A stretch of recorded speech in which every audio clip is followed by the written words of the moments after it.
Bu she'rni taniganimda men o'quvchi edim.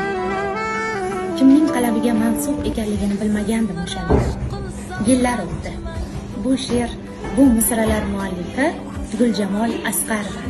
Men sevgan ijodkor bo'lib chiqdi. Guljamol opa, ijodingizga omad. She'r shunchaki she'r bo'lmaydi. U yoshlik xotiralarini eslatadi. Qo'ng'iroqlar qilmay qo'ydim. Mensizlikka o'rgan dedim. Axir kunlar botishi bor. Kunsizlikka o'rgan dedim. O'z rashkimdan yomon to'ydim. Har ne ko'rsam senga yo'ldim. Ko'zlarimni silab qo'ydim. Ko'zlaringni ko'rgan dedim. Nima qilay? Yonib tursam, rashk kasalman. Endi bilsam, yoningda bir qizni ko'rsam